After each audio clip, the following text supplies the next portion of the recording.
گیا چھا گیا بلاول بھٹو آ گیا، آ گیا چھا گیا بلاول بھٹو آ گیا۔ جیالہ بن گئے، بھرپور جیالہ بن گئے کل کی تقریر سننے کے بعد۔ یار میں تو اس سے اس لیے متاثر ہوا ہوں کہ اب سالگرہ کی تقریبات میں کیک ملا کرے گا۔ یار تقریر تو سنو، اس کی عمر اس کی دیکھو یار، چھوٹا سا وہ بچہ ہے۔ جہاں تک تقریر کے انداز کا اور اعتماد کا معاملہ ہے، اس پہ تو میرا خیال ہے کہ وہ بہت سے لوگوں کی توقعات پہ بلاول بھٹو پورا اترا ہے، لیکن تقریر کا جو متن ہے اس پہ میرا خیال ہے کہ جو بزرگوں نے آپس میں مشاورت کی ہوگی اس پہ ذرا سا میرا خیال ہے کہ دو آرا پائی جاتی ہیں، ذرا سے نرم لب و لہجے میں بات کرنی چاہیے تھی بلاول کو۔ جو ایک پیپلز پارٹی کی قیادت کا جو ایک روایتی جوش ہے وہ ضرور نظر آنا چاہیے تھا، لیکن اس کے ساتھ ساتھ یہ بھی ذہن میں رکھنا چاہیے تھا کہ یہ بلاول کی پہلی تقریر تھی جو بہرحال ایک ہسٹری تھی۔ یعنی میں جرنلسٹوں کی یہ بڑی عادت ہے کہ ساتھ ڈائریکشن شروع کر دیں۔ نہیں اور کیا یار، میں پہلی بات یار اس نے تقریر کیا جوش و جذبے کے ساتھ ہی کرنی چاہیے تھی۔ میں یہ کہہ رہا ہوں کہ جوش و جذبے کے ساتھ تو کرنی چاہیے تھی، لیکن خام خواہ اس میں عدلیہ کو فریق بنانے کی کیا ضرورت تھی بتاؤ؟ کب بنایا اس نے یہی کہ اس ملک کے قاضی صاحب سن رہے ہیں۔ اور یار وہ تو قاضی حسین احمد صاحب کی بات کی ہے انہوں نے۔ ہاں نہیں بڑا اچھا بچہ ہے۔ میں تو اس سے اس لیے اتنا متاثر ہوا ہوں کہ پہلی اس کی تقریر تھی، لاکھوں کے مجمع کے سامنے کتنی ای کر گیا وہ۔ ایک طرح میں تمہیں کیا بتاؤں، مجھے ایک دفعہ محلے کی کارنر میٹنگ میں تقریر کا موقع ملا پہلی دفعہ۔ 18 کو بندے بیٹھے ہوئے تھے، میں تقریر کرنے کے لیے اسٹیج پہ کھڑا ہوا تو مجھے دندل پڑ گئی، میں پیچھے ڈگا، میرا سر پاڑ گیا۔ دندل سے نہیں تھا سر پاٹا، وہ دیوار قریب تھی اس میں بچ جاؤں میں جا کے۔ وہ جس کاؤنسلر نے مجھے چھٹے چھٹے مار کے ہوش دعائی تھی نا، کہتا حوصلہ کرو تمہاری تو پہلی تقریر ہے، میں تو 9ویں پہ بھی پیچھے ڈگا تھا۔ نہیں واقعی تقریر کرتے ہوئے بڑی ہمت اور بڑے حوصلے کی ضرورت پڑتی ہے۔ جب بلاول کی آمد سے پیپلز پارٹی کو ایک فائدہ جو ہوگا وہ یہ ہوگا کہ انٹرنیٹ کی دنیا میں پیپلز پارٹی انٹر ہو جائے گی، جو اس سے پہلے بالکل اس دنیا سے آؤٹ تھی۔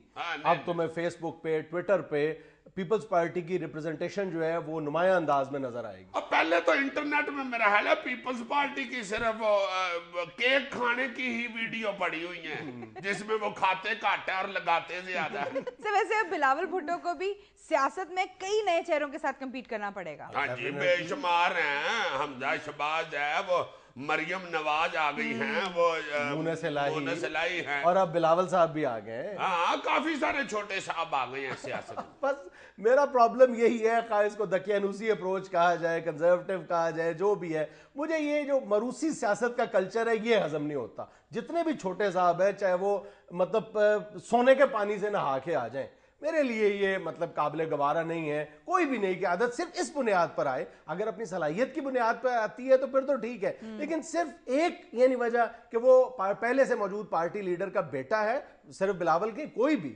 مونس ہے، حمزہ شہباز شریف ہے یا مریم نواز صاحب ہے، کوئی بھی ہے، مجھے یہ بات ہضم نہیں ہوتی۔ نہیں یہ تمہاری بات بالکل دقیانوسی ہوئی ہے۔ کیا مطلب ہے یار، اصولی بات ہے یار اصولی تم اصول لے کے ہمارے پیچھے پڑ گئے ہو، اگر ہم لڑکے سیاست میں آ ہی رہے ہیں۔ لڑکے میں نے تو ڈاکٹر طاہر القادری صاحب اور ان کی جماعت کے جو قائدین ہیں ان سے بھی یہ ریکویسٹ کی تھی، جب وہ پاکستان آئے تھے تو ان کے جلسے سے 2-3 دن پہلے میں نے ان سے ریکویسٹ کی تھی کہ اگر ڈاکٹر طاہر القادری صاحب بھی اپنی تقریر میں موروثی سیاست سے برات کا اعلان کر دیں اور یہ اعلان کر دیں کہ ان کی سیاست سے ان کے بیٹوں کا کوئی تعلق نہیں ہوگا، تو وہ ہیرو بن جائیں گے۔ جا کے لوگوں کو غلط مشورے دے۔ یار طاہر القادری صاحب کے بچوں نے اور کیا گیا، اللہ نہ کرے کھڈاؤنوں کی دکانیں ڈال دی، وہ باہر سے پڑھ کے آئے ہیں، تمہیں پتہ ہے؟ ان کی پارٹی کے جو دیگر لیڈر ہوں گے ان کے بیٹے بھی باہر سے پڑھ کے آئے ہوں گے۔ اچھا یار طاہر القادری صاحب سے یاد آیا، مجھے ایک بندے نے بڑی عجیب سی بات سنائی۔ وہ کہتا ہے کہ ایک ادارے کے ایک ملازم سے افسروں نے پچھلے دنوں اس سے پوچھا کہ یار یہ طاہر القادری صاحب جو ہیں ان کی کریڈیبلٹی جو ہے اس کے متعلق تم کیا کہتے ہو؟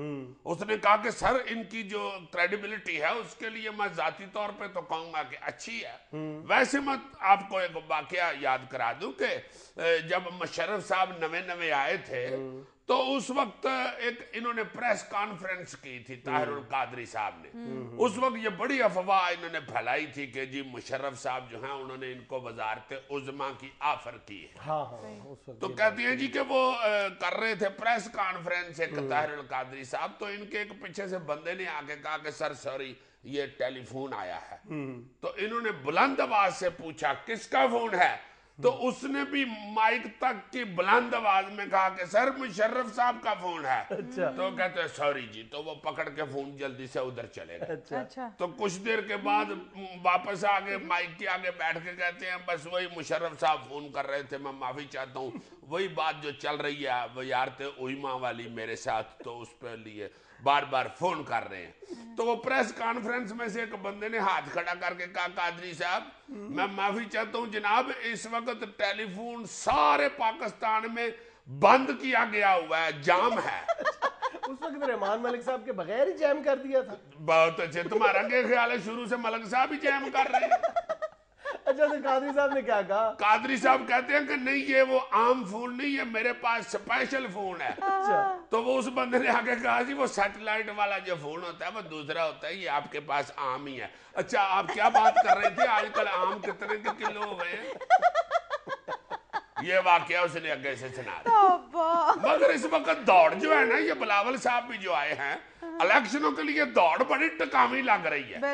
الیکشنوں کے لیے ہر بندہ اپنا اپنا حربہ استعمال کر رہا ہے. ایک اور مخبری تو میں سناؤں, اپنے مخبر کی حیران کر دیا اس نے مجھے, کہتا ہے یہ ووٹوں کے لیے کیا کیا ہو رہا ہے اس وقت, الیکشن جو نیڑے آ گئے. کہتا ہے یہ مڈ رانجھا جو علاقہ ہے اس کے پاس ایک چھوٹا سا قصبہ ہے, وہاں پہ ٹرانسفارمر سڑ گیا ہوا ہے, لوگ بیچارے کافی دیر سے کو مہینہ کو ہو گیا اندھیرے میں ڈوبے ہوئے ہیں, سارا قصبہ ہی ہنیرے ہی ہوا ہے. تو کہتا وہ واپڈا کے پاس جا کے لوگ کہہ رہے ہیں کہ خدا کے واسطے ٹرانسفارمر لگوا دیں جناب. وہ کہتے ہیں جی کہ اپنے وزیر کے پاس جائیں, اس علاقے سے ایک وزیر ہوئے ہیں وفاقی غیاث احمد صاحب. وہ سارے کٹھے ہو کے گئے غیاث صاحب کے پاس, آئی ہو رہے ٹرانسفارمر لگوا دیں. غیاث صاحب نے کہا کہ پہلے سارا قصبہ مسیطیں چلیں اور ادھر جا کے حلف اٹھائیں کہ سارے مجھے ووٹ دیں گے, پھر ٹرانسفارمر لگا کے دوں گا, میں کہوں گا باپڈا کو. خیر وہ قصبے والوں نے بیچاروں نے کہا جی کہ یہ تو ذرا مشکل کام ہے. ہاں جی, اندھیرے میں رہنا قبول ہے, آپ کو ووٹ نہیں دینا. انہوں نے جا کے کو واپڈا والوں کو مل ملا کے نا کو 20,000 روپیہ رشوت دے کے تو ٹرانسفارمر لگوانا شروع کر دیا. وہ واپڈا والے لگا رہے تھے, اوپر سے پھر وزیر صاحب کا فون آ گیا, وہ بچے ہی چھٹ کے دوڑ گئے. وہ کہتا ہے یہ ہو رہا ووٹ اکٹھے کرنے کے لیے. ناظرین یہاں میں لینا ایک چھوٹا سا وقفہ, ہمارے ساتھ رہیے گا.